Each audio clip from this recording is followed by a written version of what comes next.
Olá, você vai ver no Jornal de hoje. Uso e ocupação do solo em Osasco é tema de audiência pública na Câmara. E enchentes no Roxidale entram no debate. Para que se possa fazer esse trabalho de remoção das pessoas, para poder entrar com as máquinas e ampliar o canal para a dimensão de projeto, você tem que enfrentar ali centenas de famílias precisam ser removidas. Em requerimento, o vereador Toniolo questiona empreendimento na divisa entre Osasco e São Paulo. São 37 apartamentos, são 2 torres com 37 andares. Eu nunca vi isso na cidade de Osasco. Não sei nem se a nossa legislação permite 37 andares aqui na cidade de Osasco.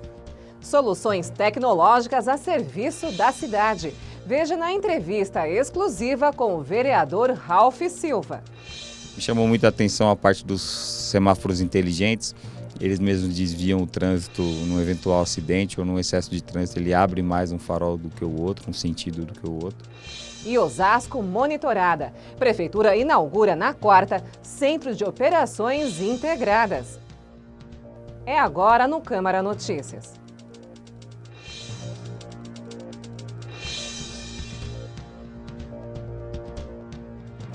Um empreendimento de alto padrão em fase de construção está tirando o sono dos moradores na região da Viliara. Na sessão da última terça, o vereador Toniolo apresentou um requerimento que será enviado ao Executivo pedindo esclarecimentos sobre o House Garden São Francisco. Entre os pontos questionados pelo parlamentar está a poluição sonora causada pela obra.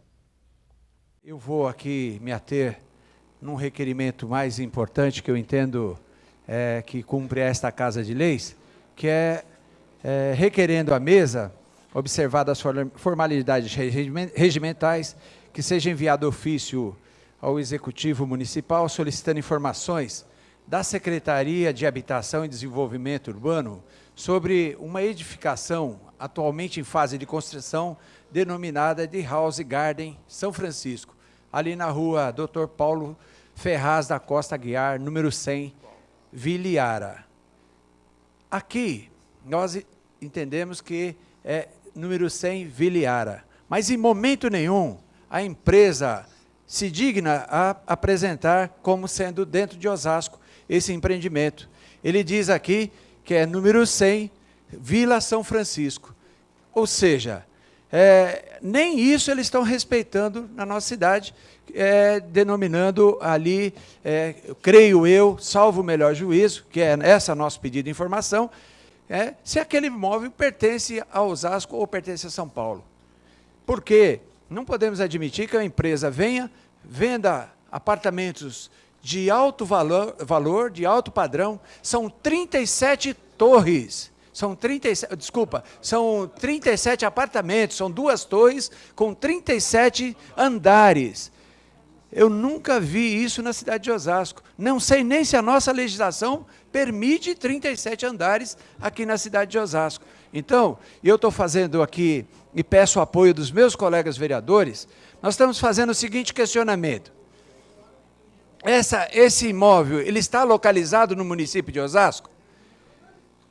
Sendo localizado no município de Osasco, porque as mídias estão divulgando que é na Vila São Francisco.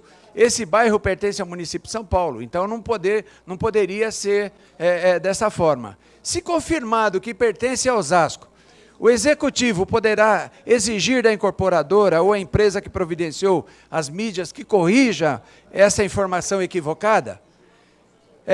Outro item que nós estamos questionando. O imóvel atende o zoneamento da região, né? Em que zona residencial ele se enquadra? O imóvel pertence ao loteamento Parque dos Príncipes, que o Parque dos Príncipes é proibido se construir prédios, né? Eu acredito que não seja, mas nós estamos perguntando, porque de acordo com o artigo 3º da Lei Complementar 171 de 2008, lá não se pode construir prédio, né? Qual foi a contrapartida ou outorga onerosa para a construção nos termos do artigo 7 da Lei Complementar 171/2008 e se já foi quitada? Outro inciso que nós estamos perguntando, quais foram as taxas de ocupação e o coeficiente de aproveitamento nos termos do inciso 19 e 20 do artigo 2º da Lei 1485 de 2017. E qual foi a garantia do cumprimento das obras pela construtora nos artigos 32 da Lei 1485. E há 2 questionamentos sociais ainda. Ou seja, deverá ser observada se não está havendo descumprimento dos artigos 23, 24, 25, 27 e 28 da Lei Complementar 206/2011, no que diz a constante reclamação dos vizinhos das imediações pela alta poluição sonora, do deslocamento de veículos pesados e trabalho de máquinas no local. Isso dioturnamente, ou seja, além deles estarem edificando ali, eles estão trabalhando dia e noite. Então, há que se respeitar a lei do silêncio. Então, nós estamos pedindo isso aqui, e que seja um documento pertinente justo ao Ministério Público do Trabalho e ao Sindicato da Classe de Construção Civil, que jurisdicione no município sobre o trabalho noturno e nos finais de semana. Lá está trabalhando de segunda a segunda, dia e noite. E não há como os vizinhos, moradores vizinhos lá, aguentar tamanho desrespeito a essa questão da obra. E nós estamos, portanto, pedindo, que é o papel dessa casa, pedindo informações sobre essa situação e verificar a legalidade. E, especialmente, sobre a questão da Lei do Silêncio, de 37 andares, da Lei do Silêncio e dos 37 andares, se o nosso município comporta esse tipo de edificação, esse tipo de prédio. No cargo há cerca de 15 dias, o novo secretário municipal de Habitação, Ângelo Melli, participou de uma audiência pública na última segunda-feira sobre o projeto de lei complementar número 6 de 2017, que atualiza a lei de 1978 sobre uso e ocupação do solo na cidade. O debate foi presidido pelo vereador Tinha de Ferreira e contou com a participação também dos vereadores Doutora Régia e Rogério Santos. Ângelo Melli explicou que o novo projeto busca atualizar a legislação municipal, tendo como referência os parâmetros determinados pelo Código Florestal. O código, que entrou em vigor em 2012, determina uma distância mínima de 30 metros ao longo de córregos, rios ou lagoas. O debate da audiência foi ampliado, com os questionamentos da vereadora Doutora Régia e do vereador Rogério Santos. Dentre eles, a questão das ocupações irregulares e da responsabilidade do município em orientar a população e fiscalizar essas áreas, e o andamento das obras para minimizar as enchentes na região do Roxidale. Eu não entro no mérito quem fez certo, quem fez errado, mas sucessão de administrações não conseguiram conter a ocupação. E hoje nós vemos ali uma faixa muito estreita reservada ao rio, e me surpreendi muito nesses dias. Há apenas 15 dias eu assumi a Secretaria de Habitação. Apenas 15 dias hoje. Quer dizer, a gente está aprendendo ainda como encarar e qual é a dimensão dos problemas. Então, há poucos dias eu estive lá e me assustei com casas em palafita construídas sobre o córrego. Já não bastava aproximar, já não bastava chegar junto ao córrego, já não bastava eliminar as faixas de preservação permanente que nós precisamos para viver, né? Aí já começou-se a construir sobre o córrego. E há pontos hoje que restam apenas 2 metros entre um ponto e outro, entre o lado de cá e o lado de lá do córrego. Nós encontramos um projeto bastante ambicioso sendo implantado nessa bacia, né? É um projeto que começa no Jardim Santa Rita, lá no topo, desce, encaixa no Parque Industrial Mazei, desce mais um pouco, passa pela região da Radar antiga, e ali vai encaixar no braço morto do Rio Tietê e vem até aqui. Hoje, as obras estão aparentemente lentas, porque ela não é uma obra de engenharia, ela é uma obra de engenharia social. E isso, infelizmente, é muito difícil, né? Porque, para que se possa fazer esse trabalho de remoção das pessoas para poder entrar com as máquinas e ampliar o canal para a dimensão de projeto, você tem que enfrentar ali centenas de famílias precisam ser removidas. Há uma situação enorme de famílias que precisam ser removidas e a Prefeitura, infelizmente, tem poucas alternativas de remoção, né? Nós estamos trabalhando, no caso, com 2 compromissos ali. Em primeiro momento, Bolsa Aluguel. As pessoas têm que sair daqueles pontos de risco, porque, neste momento, nós temos a obrigação de preservar a vida. Depois a gente resolve o problema da casa, né? Mas, no primeiro momento, o Bolsa Aluguel, para que se possa levar o mais rapidamente para um local seguro e sólido, e salubre e digno, né? Em segundo momento, há um compromisso de levar essas famílias da faixa das palafitas para algum empreendimento que o município está construindo, em especial na região do Miguel Costa. A Caixa Econômica Federal, o Ministério, tem que nos ajudar, liberando, dando mais. Foi o que nós colocamos hoje para os representantes da Caixa. Vão 5 ou 6 representantes da Caixa que foram convocados e vieram hoje para uma reunião na Secretaria da Fazenda conosco. Nós temos que... Eles têm que entender que não podemos ficar mais sendo tratados muito devagar. Tem que liberar recursos para que se possa concluir a obra. Já está tudo contratado. Além de uma maior fiscalização da parte da Prefeitura, da parte da administração, a gente nunca consegue segurar toda e qualquer invasão. Nós temos a tese, e essa é uma tese pessoal minha, de que nós temos que nos unir aos demais municípios da nossa região, né?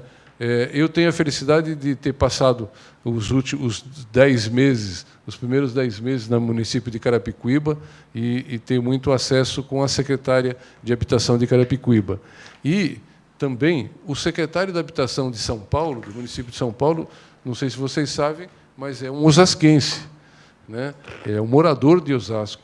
E amigo nosso, Fernando Chucre. Eu já agendei, solicitei uma agenda com ele para a gente fazer uma reunião formal, não uma reunião de colegas, arquitetos e amigos, uma reunião formal para que a gente possa traçar uma estratégia de ação conjunta nas divisas de município, né? Que é onde acontecem muitas invasões, são exatamente nas divisas, onde nem o lado de cá cuida, nem o lado de lá cuida, né? E aí a coisa cresce, prolifera.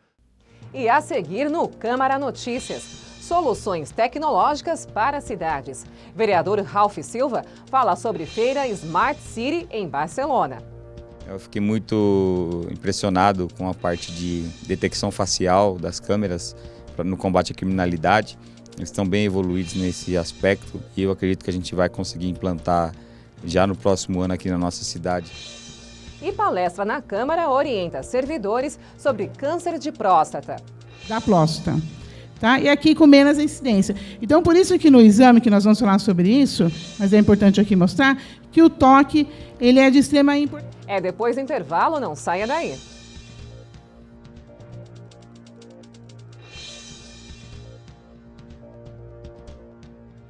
Quem doa sangue regularmente pode estar ajudando uma pessoa que nunca viu na vida.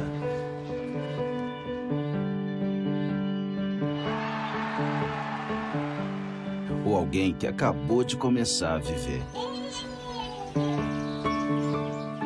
Pode estar ajudando quem já passou por muita história. Ou alguém que ainda tem muitas histórias para contar. Pode estar ajudando quem está torcendo para realizar um sonho.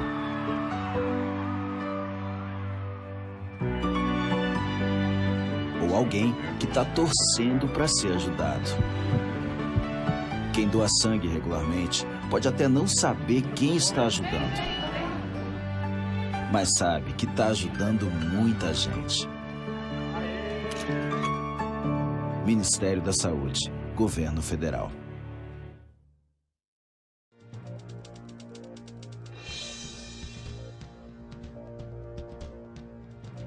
De 14 a 17 de novembro, a cidade de Barcelona sediou o principal evento de cidades inteligentes, a Smart City Expo. E Osasco foi uma das 700 cidades que mandaram representantes para o evento.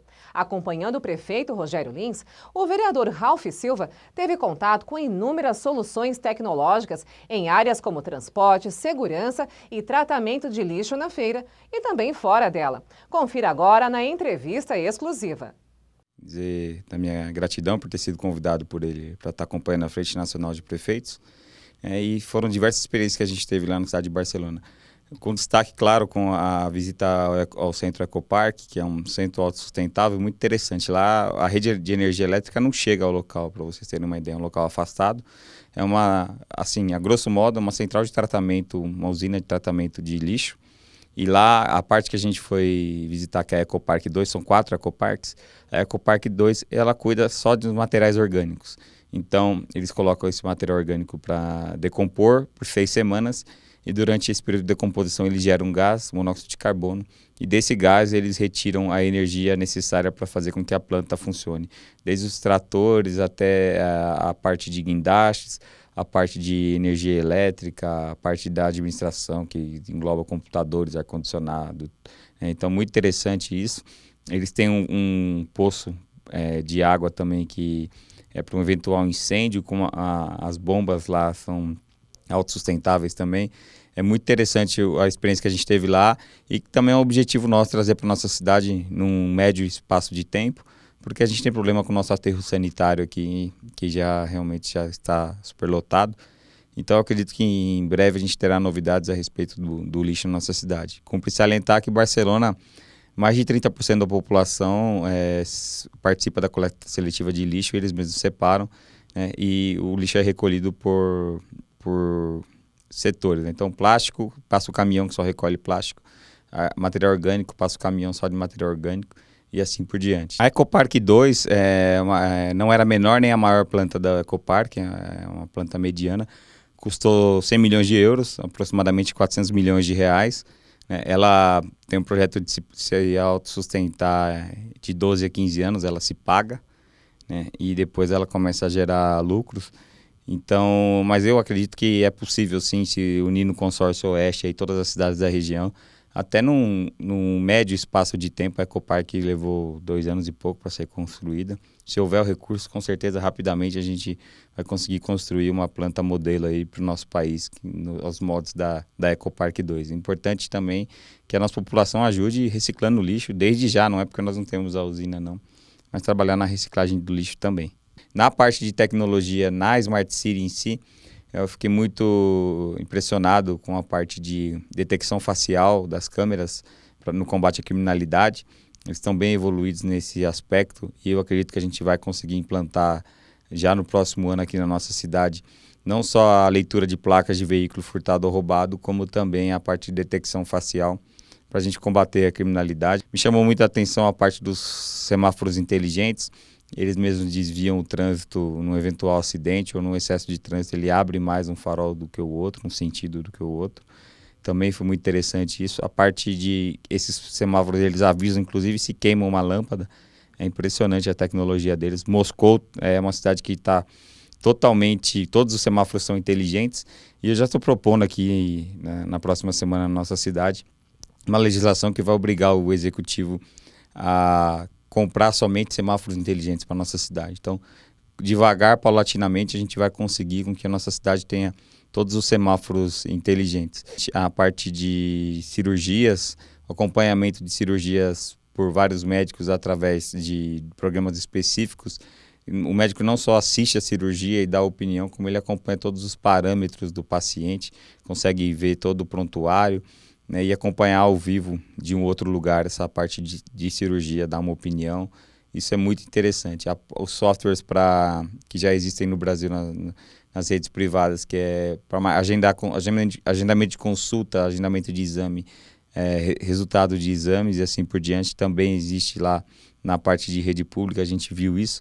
Chamou atenção também, mas um pouco longe da nossa realidade, os veículos híbridos que prestam serviço principalmente na coleta de lixo, gera menos poluente, menos gasto de combustível, né? E automaticamente a cidade ganha com isso. também há uma economia muito grande no veículo híbrido, mas ainda um pouco longe, uma tecnologia muito cara ainda no nosso país. Também me chamou muita atenção os veículos, não só trem, metrô, que não compete a nós aqui do município, mas também os ônibus de linha, eles utilizam a energia da frenagem para acelerar depois o veículo. Então ele economiza 40% do combustível, porque ele armazena a energia da frenagem e depois utiliza ela para impulsionar novamente o veículo. O que chamou muita atenção da gente também no Smart City e na própria cidade de Barcelona foi a parte de iluminação pública, né? Eles têm uma central que, quando uma lâmpada queima, ela já apita na central, tem um chamado, um aviso, eles já vão e trocam a lâmpada. Inclusive também quando a lâmpada de LED começa a perder intensidade, eles já têm um cálculo que o próprio computador faz do quanto está valendo a pena o custo de manter aquela lâmpada acesa ou a troca. Então eles têm um limite, né? Eles não esperam queimar a lâmpada, eles já vão e trocam a lâmpada quando ela passa a não gerar mais a eficiência que ela deve gerar em termos de luminosidade. E é muito interessante também que na cidade de Barcelona você não vai ver fios em um poste ligado pelo outro com fios. É totalmente subterrânea aí essa parte de iluminação pública. Eu vi bastante coisa de robótica, a parte de instalação de tablet nas viaturas e câmeras nas viaturas também para a segurança da Guarda Municipal. Então são algumas das áreas que a gente vai estar trabalhando aí para trazer e se tornar uma realidade na nossa cidade. Foi uma experiência muito interessante. O ano que vem o Smart City vem para Curitiba, aqui no Brasil. Curitiba venceu algumas cidades do mundo, como a capital do Marrocos. E é um grande ganho aí para o nosso país estar trazendo a Smart City para cá. E o vereador finalizou voltando a esclarecer que bancou os custos de sua viagem à Espanha. É importante falar novamente aí que foram como eu fiz com meus recursos próprios. Foi um convite do prefeito que eu aceitei, mas eu, desde o hotel até a passagem e todas as minhas despesas foram recursos próprios. Novembro Azul é o mês de conscientização sobre o câncer de próstata, que é o segundo que mais atinge os homens no Brasil. E a campanha foi lembrada aqui na Câmara Municipal com uma palestra para os servidores da casa. Com plenário cheio, a enfermeira do trabalho, Olívia Felippo, destacou a importância da prevenção e do diagnóstico precoce da doença. Entre as orientações estão a adoção de uma alimentação saudável, controle do peso e prática regular de exercícios. A especialista também ressaltou a importância de se fazer periodicamente o PSA e o exame de toque, principal tabu quando se trata de câncer de próstata a partir dos 45 anos. E você vai ver também reforço na segurança e no trânsito. Centro de Operações Integradas será entregue na quarta. E projeto no Senado propõe fim da autorização judicial para trabalhos artísticos com crianças. O Ministério Público do Trabalho, a atividade artística remunerada de crianças e adolescentes deve obedecer parâmetros mínimos de proteção. A gente volta já.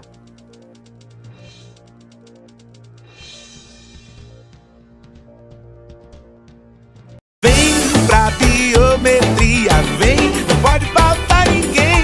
A cidadania está na ponta do seu dedo também. A digital de cada um faz a diferença. Vem, você escolhe a dedo e volta muito bem.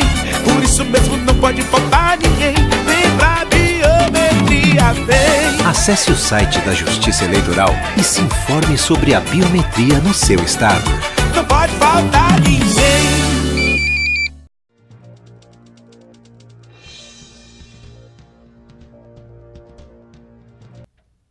Na quarta-feira, a Prefeitura Municipal inaugura na Vila Yolanda o Centro de Operações Integradas. Primeiro do tipo na região, o centro, que vai operar 24 horas por dia, vai auxiliar no combate às infrações de trânsito e na criminalidade por meio de um sistema de monitoramento por câmeras. Os equipamentos estão sendo instalados gradativamente e devem fazer a vigilância de ao menos 43 pontos estratégicos da cidade. Um projeto que seguirá para análise da Comissão de Direitos Humanos do Senado propõe o fim da exigência de autorização judicial para trabalhos artísticos com crianças. Se a proposta for convertida em lei, os trabalhos esportivos também poderão dispensar a autorização de um juiz. Samuel tem 9 anos e está no 3º ano.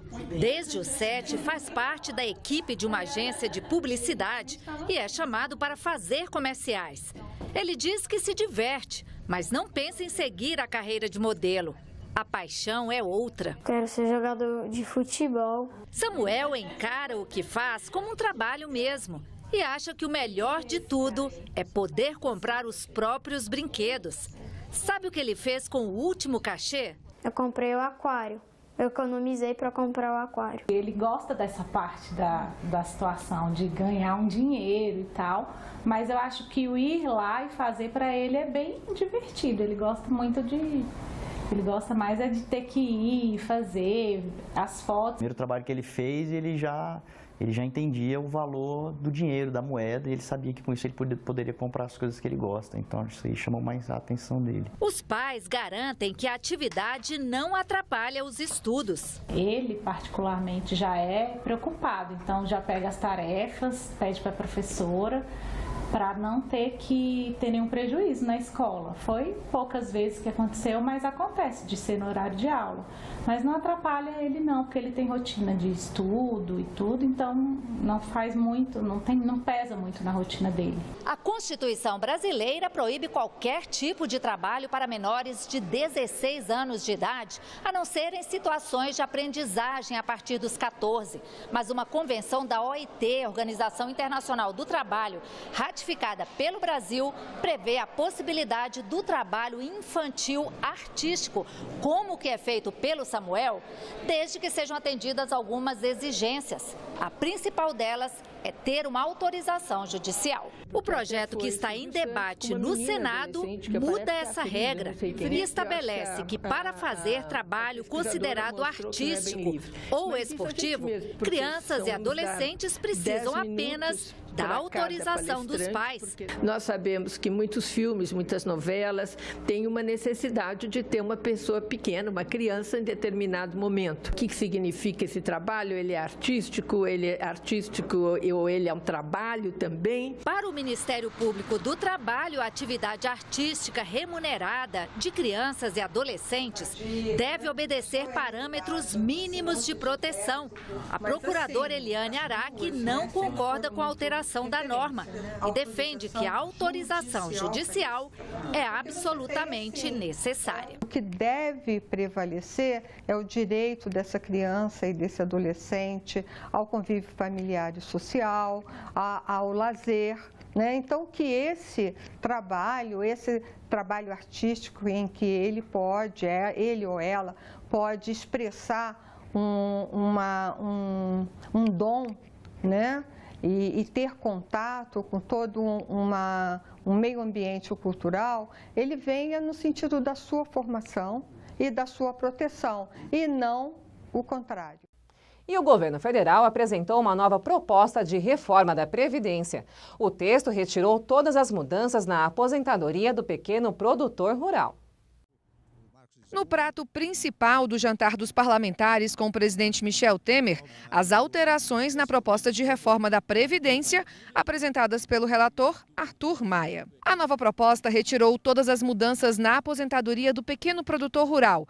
Assim, ele vai continuar podendo se aposentar aos 60 anos de idade, no caso dos homens, e 55 anos para as mulheres, ambos com 15 anos de tempo de contribuição. Também saiu da proposta de reforma todas as alterações que diziam respeito ao benefício de prestação continuada, o BPC. Assim, está garantido o valor de um salário mínimo mensal à pessoa com deficiência e ao idoso que comprovarem não possuir meios de se manter. Afinal de contas, nós estamos acabando com o privilégio. A Previdência Social no Brasil se transformou no maior sistema de concentração de renda do mundo. A nova proposta de reforma da Previdência diminui o tempo mínimo de contribuição para que o trabalhador possa se aposentar, de 25 para 15 anos. A idade mínima para a aposentadoria será de 62 anos para as mulheres e 65 para os homens, mas haverá uma transição de 20 anos. A proposta seja votada na Câmara em 2 turnos em dezembro e no Senado no ano que vem. Essa reforma tinha que ter sido feita 20 anos atrás. ela já foi protelada durante todo esse período, já devia ter sido feita. Segundo, quanto antes fizer, mais suave será. Cada ano que se jogar para frente a reforma da Previdência, muito mais dura terá que ser. Mas vamos pegar o gasto geral do setor público. Em 91, ele era 10% do PIB. Em 16, chegou a 20%. Daqui a 10 anos, se não corrigir, vai a 25%. E não há país que consiga pagar isso. Então, o que vai acontecer? Nós temos um problema lá na frente, grave. E todos não vão ficar esperando isso acontecer. Então, nós temos que aprovar a Previdência. Vamos conferir agora como fica o tempo para a Grande São Paulo. As informações são da Clima Tempo. O ar seco de origem polar vai predominar no estado de São Paulo nesta sexta-feira e vai afastar as nuvens de chuva. A região metropolitana ainda pode amanhecer com um pouco de névoa, mas já no período da manhã o sol reaparece e predomina. As temperaturas vão subir rapidamente e volta a fazer calor no período da tarde. Não há expectativa de chuva para esta sexta-feira. Na capital, a mínima prevista é de 15 graus e a máxima chega aos 29. Em Guarulhos, mínima de 14 e máxima prevista de 30 graus. E chegou ao fim mais uma edição do Câmara Notícias. Eu sou Fernanda Lucena, fico por aqui, mas encontro vocês na próxima edição. Fiquem agora com a nossa programação.